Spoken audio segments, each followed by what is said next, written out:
khuleka emakhosini akithi wonke alandelishe khuleka befundisi abavangeli abashumayeli nabakhokheli khuleka nasendlunkulu bonke ngegama elikhulu loNyazi amen. Nkosi yamakhosi cela intethelelo ngithi mangithunyiwe nami bese ngithuma wami ngenziwa luvalo njengembonele bengithi uyothi mayeqeda liyobe seliphelile aya kunjalo kunalokho lusukela waqina ngamandla ngiyacela Nkosi ungemphathe la engimi khona ngimi phezu kwentambo encane kakhulu njengoyincele ifuna ukuthi nginyathele ngokucophelela ngempazamo mangingaphazama ngiwe kuleli side kunamanzi abilayo nakuleli side kunamanzi abilayo ngicela wena Jehova nikazi izinto zonke ngoba laba bantu Nkosi baze kuwe shembe bafuna elakho izwi bafuna okwabo ukukhuluma shembe ngiyacela ke ukuthi nokhokho bangeseke kulesi sikhathi engimibuso la ngingathi mangiqeda lenkonzo umndeni wakithi busukhishiwe ezulwini ngicela ke Nkosi yasezulwini uqinisa nami amadoda isihlabelelo sakho shabo ingcwele sika 139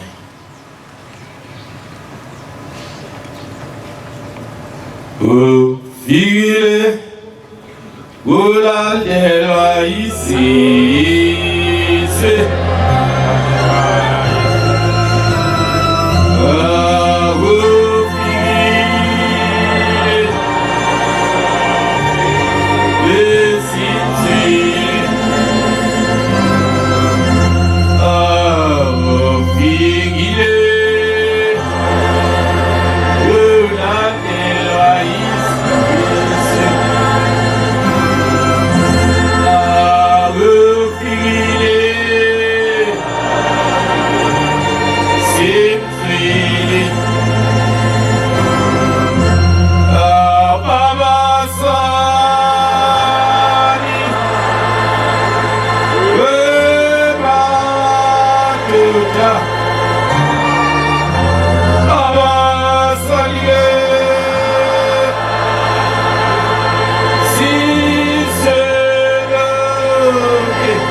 Ngiyabonga bangcwele basezulwini ukuthathisa isibindi. Umsebenzi kaNkulunkulu awulula. Jehova omhle, siyabonga kuqamadele ukufika kuleli lizwe. Siyabonga Shembe asizenzisi asazi ukuthi singa thola imilomo ezinkulungwane singakubonga ngayo. Ngokuthi ufike kuleli lizwe Jehova. Angazi Nkosi yamakhosi ngoba ishasha nezindonga kade sesixoxa ulwimi esingalwazi kuleli lizwe.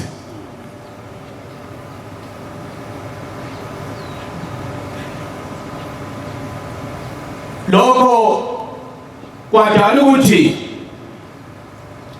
kuphakama ushukela kakhulu emakhehleni owangibeka phakathi kwawo. Bekuthi makuza umuntu ebuza befundisi uzanini ubaba eGoli, uvele uphathwe isibibithwane ungazi ukuthi uzomphendula uthini. Inkinga ke edale leyo nto Nkosi yamakhosi zihlahla nemikhukhu. eGoli kunemkhukhu ke. Umkhukhu makuza imvula eshaya ngamade ubanga umsindo ongenasidingo.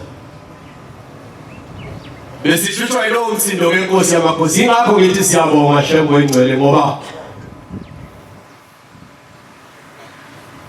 lithe malifika izwi lokuthi baba uyafika ezweni laseGoli ngomhla ka-10 February kwaqala kwehla ukudla. Amen.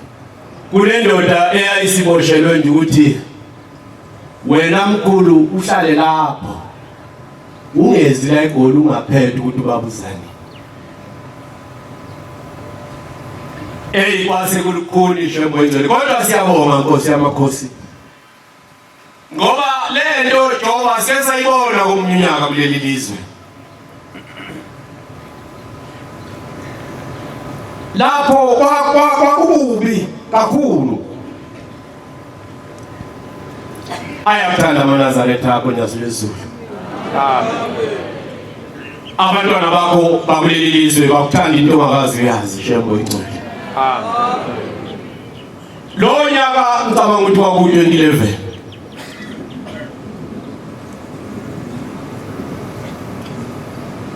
lapho Nkosi yamakhosi safike salungisa kulo muzi kuMashi, silungisela ukuza kwenkosi uThixo. Amantokodo engane zabantu Nkosi zasalinda, kodwa ngoba isimo sasingavumi Shembo ingcwele ukuthi uze, kwathi nakufika lo mbiko owathi mawufika wakhala yonke into eyayila egcekeni. Angazi Shembo ingcwele ukuthi mhlawumbe ngelinye ilanga uNkulunkulu makuthanda yena, ngoba izinto ezakho Shembe. Amen. Izinto ezakho Nkosi yamakhosi asikuhambele phambili, kodwa inkosi uThixo yathi bayitshintsha ibhantshi yayimele ize kulo muzi wayo waseButhulukeni. Amen. Amen.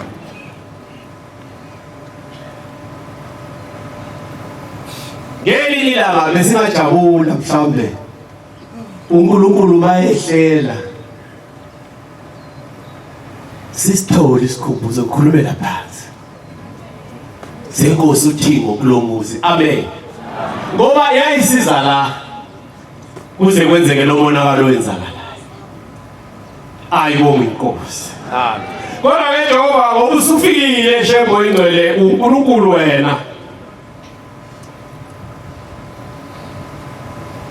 abantu ke basemhlabeni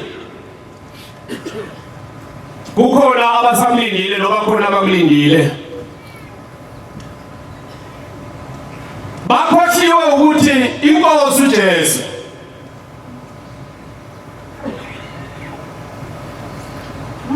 washo ngowakho umlomo wathi kufanele ngihambe ngoba mangingemuki ngeke afike umthokozisi. Ayibonge Nkosi. Amen. John 16 funda ngubani?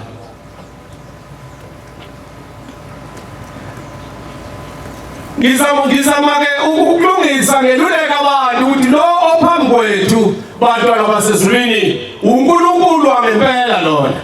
Amen. Uyabona mawungafunda iBhayibheli lakho lela lidala iBhayibheli lakhuluma ngomthokozisi, leli lisha angifuni ukusho uyofika uyifundele wena ekhaya ukuthi lakhuluma ngobani, kodwa igama elikhulu libhaliwe nje.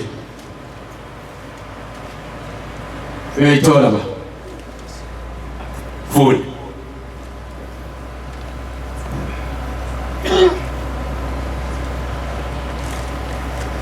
Kodwa nginitshela iqiniso, Ithi inkosi uJesu nginitshela iqiniso, unilungele ukuba ngimuke.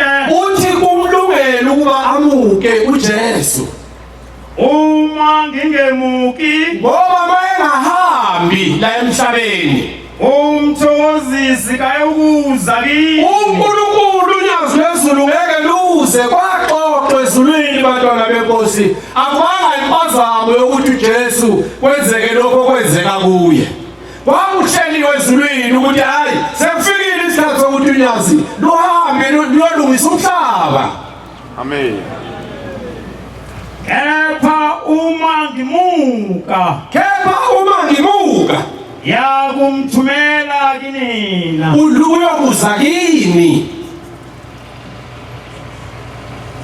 Sefikile yena, Esefikile yena uyakuniqondisa izwe lonke ngokona. uthi uJesu mase ezweni liyokulilungisa leli lizwe ezonweni zethu nangokulunga nangokwehlula yebo ngokona ngokuba bengakholwa yimi.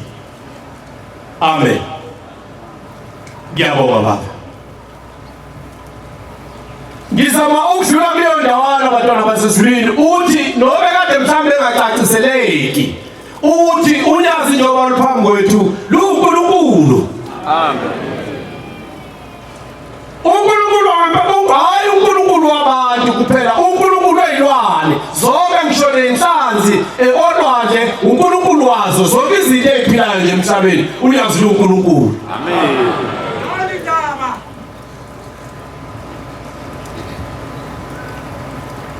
Lana Nkosi yamakhosi ngonyaka odlule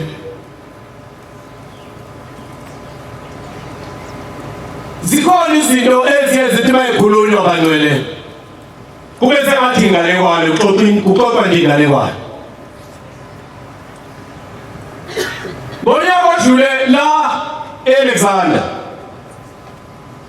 kwezi tempeli bakhona khona lawo ababusi lapha emadala hostel washa indlu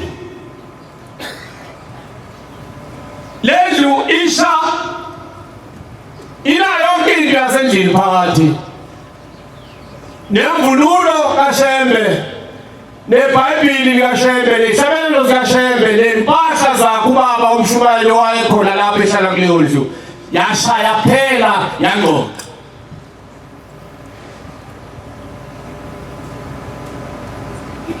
Kodwa isimanga abantwana basezulwini umNazaretha owule ngobondeni neBhayibheli lesihlabelelo akuzange kwasha. Amen. Bawufakaza abantu bakuleli lizwe sahamba safike lapha sababaza nathi ukuthi hawu kanti Shembe uNkulunkulu sithi sibonile sisakubone kancane. Impahla zikababa zasha zonke zaphela kodwa ezikaShembe azishanga zona zasala. Amen.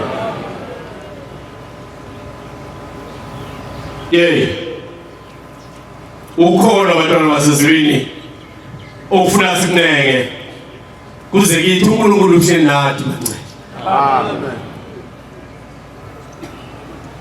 uNkulunkulu uhleli nathi kodwa sifisa inhlanhla Shembe ngelinye ilanga eyatholwa ngoba kunzima Shembe ukulandela lokusebenzela. Awukho umsebenzi olukhulu njengowakho Nkosi yamakhosi kodwa siyacela Shembe ngoba ekugcineni ukusebenzela ngeqiniso kunesibusiso saphakade.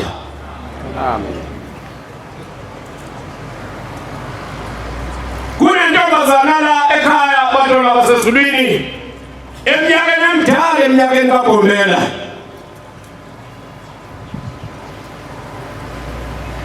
yayikhona emzini wasePhakameni isenza zonke izinto ezinhle iphatheka lengane.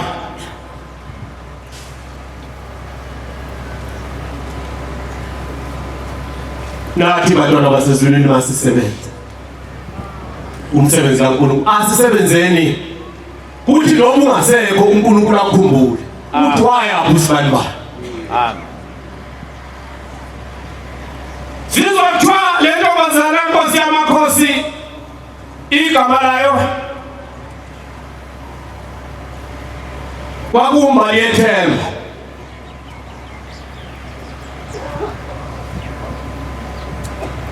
Uthi babamkhulu ngelilanga ebantwini ababekhona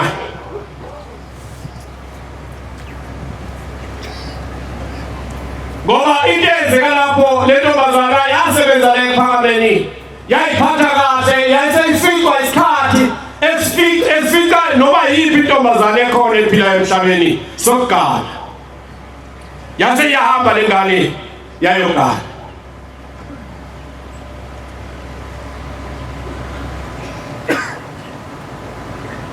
Uthi babamkhulu uyabuza ngibuza abantwana abakhona waya umbali ethemba batabangi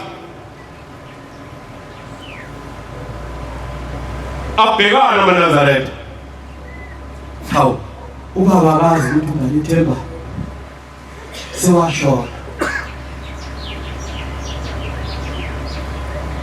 ithi inkosi yamaNazaretha khange yakwazi lokho ngibuza ukuthi wayaphi umbali ethemba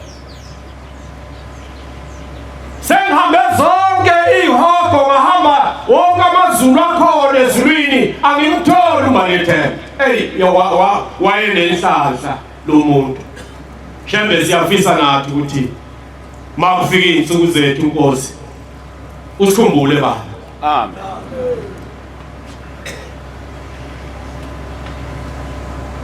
bathi ababekhona ngaleso sikhathi babamkhulu asazi usethi kubabamkhulu ngiyacela amaNazaretha lengane isebenze kahle ingisebenzele kahle la ePhakameni isenza zonke izinto ngokuqonda nangokulunga kodwa manje angiyitholi iyafuneka ezulwini ingilosi ziyayifuna ngicela sibambele umthandazo isiguqo sika12 avuma amaNazaretha athandaza amaNazaretha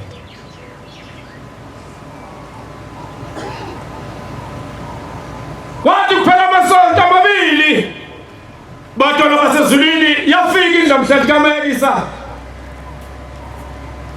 yathi badabami sengimtholile umbali ethemba Amen. Amen. hawu ajabula amaNazaretha uthi ubabamkhulu ngihambile badabami njengoba ngingicelile ukuthi sithandaze ngangena ezulwini lomndeni wakubo angazi noba mina ngizotholakala yini ezulwini lomndeni wakithi ngangomtholi umbali ethemba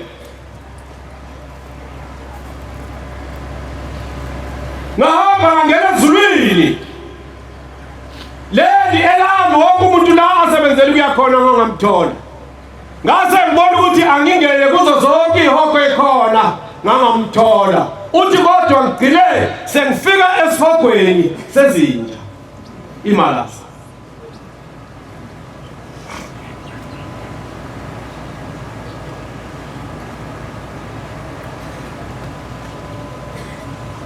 lapho ngithe ngidlula khona abantwana basezulwini ngoba bengalindele kusho babamkhulu uthi bengalindele ukuthi kulesi sifoko kukhona umuntu ongaba khona zase ziyaphuma imalase zangilandela zangikhonkotha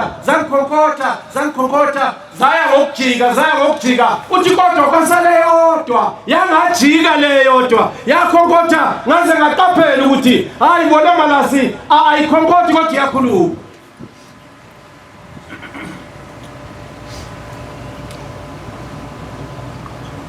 uthi babamkhulu ngase ngiyajika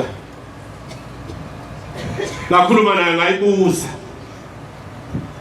ngathi konje wena kulezi zinja ezazikhona lapha ePhakameni wawuyiphi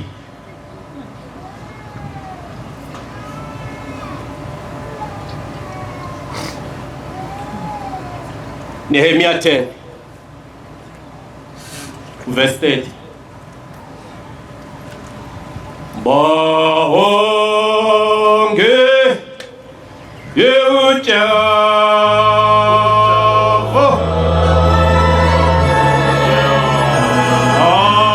Apefumlo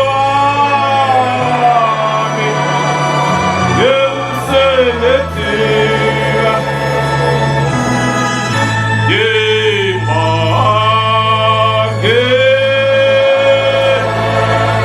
Ujehova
izwi kulesi simaku laqhamuka izwi lathi cha Nkosi yamakhosi mina angiyona inja kodwa ngiyingane yakho awusiyafisa Shembo Ingcwele ukuthi noba singona kangakanani emhlabeni Jehova sicela usikhumbule noba singaphonswa emgodini ongenamkhawulo kodwa uNkulunkulu usikhumbule usidonse usikhiphe singene ezulwini lakho Shembo Ingcwele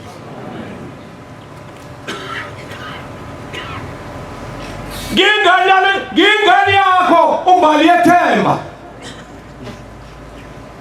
hawu kwenzakalani wabalala manje kwenzakalani ngoba uyafunwa wena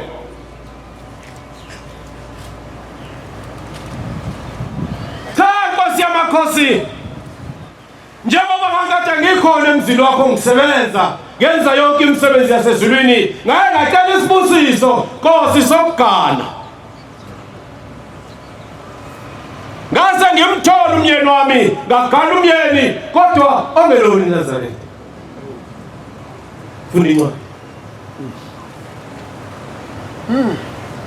ukuba singaniki izintombi zethu abantu bezwe ithi le ncwadi esiyifundayo asiganiselani nabantu abangaso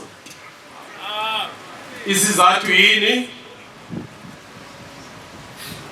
fund singathatheli abafana bethu izintombi zabo nabafana bethu futhi bangayithathi intombi zasemhlabeni ngoba zizofika nazo pheka ingulube noma abantu bezwe beletha impahla nokudla ngoba inkinga ezokwenzeka mangabe iNazaretha ihlanganyela nabantu abangasonti futhi beletha impahla nokudla ngeSabatha bazoletha ibizo ngeSabatha befuna ukuthengisa boneleli Sabatha elahlushekelwa kangaka uShembe inkosi kusizwe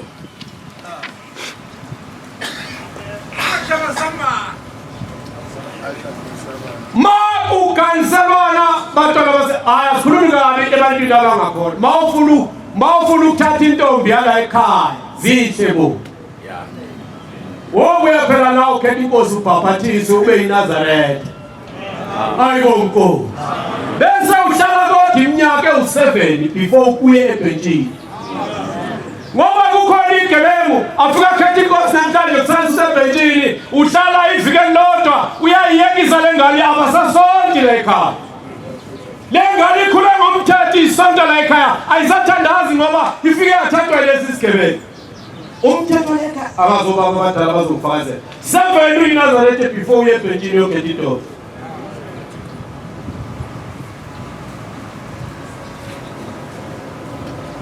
isho ke mntanami kwenzakalani baba umyeni wami ngathathwa indoda engasonti ngase ngiphathwa ukugula hawu ngathi sengiphathwa ukugula bangithatha abasemzini nami bangisenyangeni abamuzi kushela babusenyangeni lapha enyangeni inyanga ke yayinazo izinja imalasi kwakuthi mangabe kufika isikhathi sokuthi kuyadliwa mina ngangiphakelwe esitsheni sezinja yingakho Nkosi yamakhosi umphefumulo wami wathi mawuphuma wase uya ezulwini lezinja anganoba izulu noba isihoko kodwa uNkulunkulu lengane wayithola la kuhlezi khona imalasi siyacela ke Nkosi yamakhosi lo musa nalolo thaba ukuthi mhlanathi usikhumbula Shembo Ingcwele ngoba mhlambe izono zethu vele zizodala ukuthi singakuboni Nkosi yezulu nomhlaba kodwa siyafisa ukuthi wena ngoba uNkulunkulu bese uyasidonsa shembe nentambo yakho usilethe kuwe. Amen. Ngelinye ilanga ngagijima kakhulu, isikhathi sami ngiyasibona siyabaleka. Ikhehle lakithi kwaNdebele elalidala kakhulu, besilibeka cishe eminyakeni emibili edlule, lino 97 years. Ayibonge Nkosi. Amen. Lithi kimi, wendodana uzalwa nobaba, wendodana ngizokuthiwa usonta ukaShele, kodwa wayengabizi kahle, akakwazi ukuthi wayengakwazi ukubiza kahle, kodwa wathi akungichazele kahle ngale nkolo yakho. Ngase ngiyazama ukumchazela.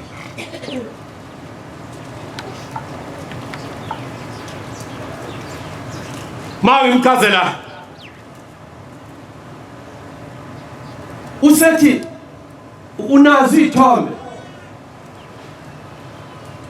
zalo uNkulunkulu okhuluma ngaye. Ngase ngithi mina baba nginazi ithombe, ngase ngiyayiveza efonini, aveza kwaze kwafika esithombeni senyanga yezulu. Lapho awushembe uThixo kaNcwele. Amen. uThixo wabo bonke abantu umhlaba wonke futhi. Amen. Uyathanda awuthandi kodwa uThixo wabo bonke abantu. Amen. Lapho bantwana basezulwini ama-tourist, lapha kunendawo abayibiza ngeVictoria Falls.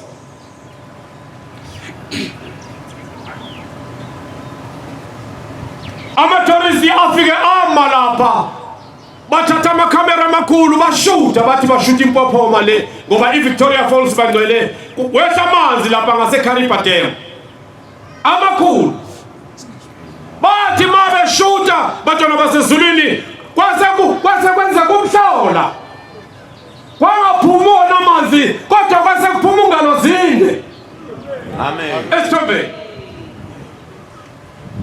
ngimkhombisa lesi sithombe, uthi mntanami awume kancane, lesi sithombe khona into esingikhumbuza yona. Ngathi mina sikhumbuza ubaba ke babesempini, obaba babesempini ka-Ian Smith ngaleyo minyaka yo-70s. Bakhona abantu esontweni. Amen. Uthi ubaba lo mkhulu ngiyamazi, lo mkhulu lona sasithi mangabe sihamba sithwele ibhamu sisehlathini la sifike silale khona, wayethi mangabe amabhunu noma belungu amangisi esezofika kithi afika sivuse asinyakazise athi vukani amangisi asefikile. Amen. Ngiyamazi lo mkhulu wasindisa impilo yami. Hawu bangcwele ubale simlandela.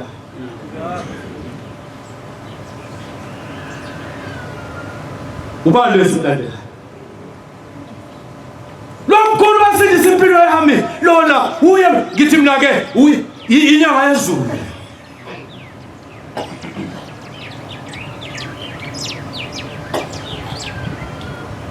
Isikhathi sami siyabaleka bangcwele, ngithi job nje. Kodwa isikhathi ngiyasibuka sona asekho ngakini.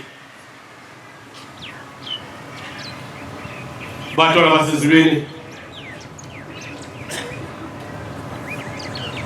angeke ngihlale phansi ngingakubonganga Nkosi yamakhosi.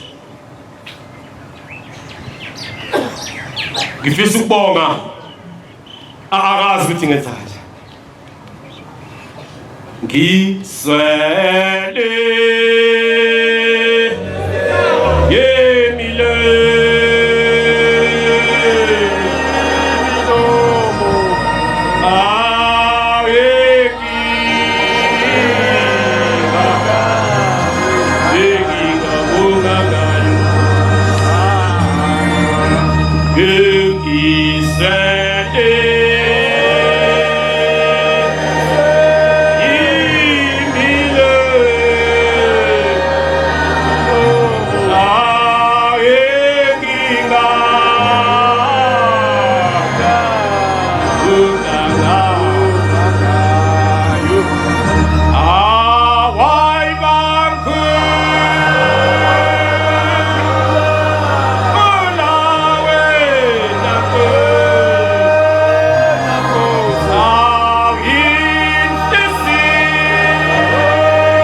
kade ukhona Nkosi yamakhosi la eGoli ngo-October sisemzini wakho ingcwele wasethemba lethu. Kuthe ngesabatha lokuqala Nkosi kwase kufika izingane abantu abamthandayo shema abantu bakho Nkosi abakuthandayo bephethe yonke inhlobo yezipho Nkosi befuna ukuzokunikeza izipho. Baze besicela sina befundisi ukuthi sisi bakuphelezele beza kuwe lapha emzini wakho wasethemba lethu. Sathi sikuke phambi kwakho shembo ingcwele kwase bakhona into eyenzakalayo emzimbeni wami. Ngawuzwa umzimba wami utshintsha ujiluka khakhazele.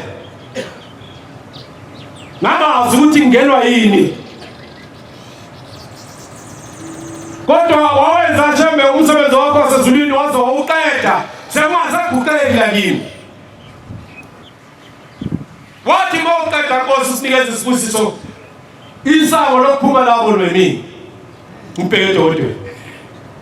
Ngathi ngifika eDokodweni ngafika mama ngenyawo yathi ngoba iyahamba kancane ngahlala phansi ayi akulungi lutho ngalala zafika ingane zingilethela ukudla ngalala ayikhona akulaleki ngajuluka ngamanzi yonke into engiyigqokile yonke ingubo engiyembethe kwamanzi yonke into. Shembe angazi ukuthi njengoba uhle lapho abantu bayazi ukuthi yini. Bantwana basezulwini uNkulunkulu ohleli lapha. uNkulunkulu ngempela lo hleli. Ngamhleli nekhese lapho shembo ingcwele umfundisi umkani la eDokodweni uyabuza mfundisi kwenze njani ngithule ngingaphenduli. Bafike abafundisi bezongibheka kwenze njani wena ngithi amazi la ilale akuzange ngilala uthongo ubusuku bonke. Kwathi kuqambe kushaya 3 kwase kuba khona into enyakazana esiswini egcule etoilet. Ngahlala etoilet ukusuka ngo3 kwaze kwashaya 4 ngise toilet. Ngabuya kancane ngangena eDokodweni. Ngathi ngene eDokodweni kwase kushaya isikhathi sokuthandaza ngalizwi ikhehle la umkhumbulo umfundisi wakho shembo ingcwele. Ngamuzwa mayithandaza ethi Nkosi yamakhosi ngicelela umfundisi ngicelile eDokodweni la ukuthi ngihlale la. Manje segula kanje lezi zithe kunazo ezingaka izongifanela lento mayeke wafa umfundisi. Ngamuzwisho kanjalo ngambheka kancane ngathi ukulazela hlupheke ikhehle lonyasi. Cela ulikhumbule nyasi besezulwini. Amen. Kwathi kushaya bantwana basezulwini ikhathi zosikisi. Sikisi 7 ngangasazi noba ngiyaphila kodwa ngangibona ukuthi angimuke la emzini wasethemba lethu ngingafeli la ingane zami zizoba necala logeza umuzi kahle ngoba ngiyabona iyahamba. Ngaxoxa amasazi nami ngabiza izingane zabafana zangiphelezela sahamba sayikhaya ngesonto.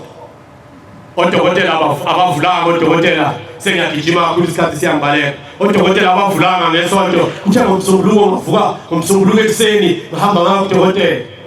Ufika udokotela wangijova imijova emithathu. Same time. Ngabuyela ekhaya. Ngifika ekhaya akunamuntu ekhaya ngisele ngedwa. Usikhathi semsebenzini ingane zihambile esikolweni. Kuruma kwenyazi kancane. Amen. Ngafike ngangena ekameleni. Ngavala amakhetheni. Ngagibela empedeni. Qeda ukujova imijovo. Ngavala amakhetheni, ngavala yonke into kwaba mnyama endlini.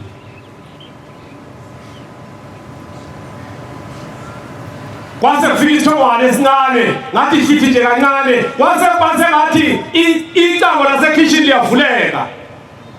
Ngathi mina ubani lo ngoba igate likhiwe, igate elikhulu likhiwe.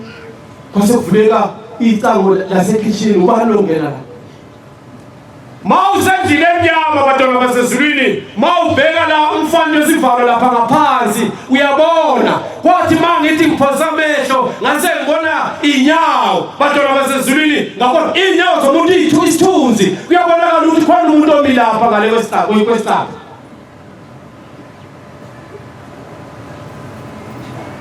ngase ngifike mhlawumbe sengiyahlanya noma yile mijovo mhlawumbe kwenze njani ngithe ngisabheke bantwana basezulwini kwakhawuka isicathulo esibomvu sangena sodwa isicathulo endlini ngilele ngibhekile hayi ngingaleli ukuthoba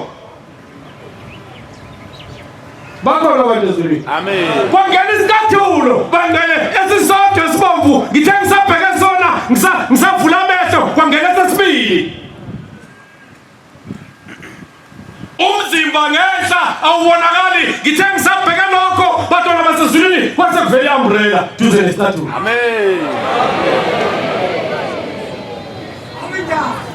yini ayibo uNkulunkulu ohleli amen ngalelo langa wangcwele uNkulunkulu wayelapha eFaraday elapha la yokwenza khona one day washiya abantu lapha eFaraday wabuya wazophilisa mina amen kanti ngisabheke umbrella wangcwele kwase kuvela amakhopho omjima kwavela amakhopho amhlophe yaya ngokukhubuka lento ngathi ngiyabuka ngase ngibuka lesifumeni ngabona ijezi eliyi-diamond ibhulukwe lavela ibhulukwe eliyikhaki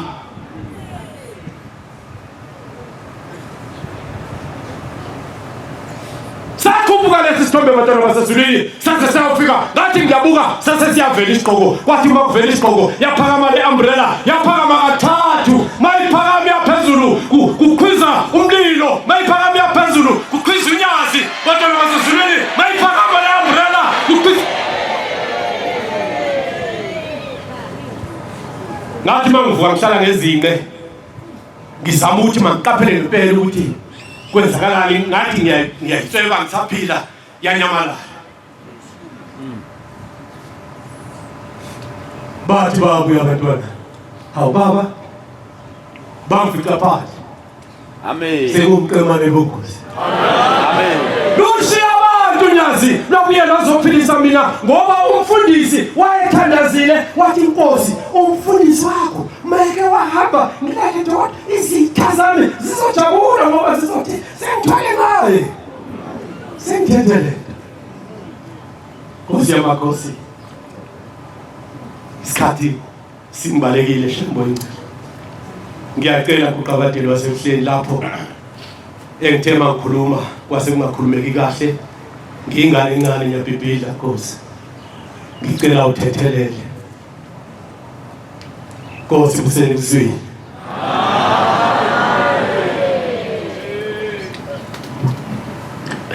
siyabonga amazwi amnandi esiphuma umfundisi wenkosi inkosi izimbusiso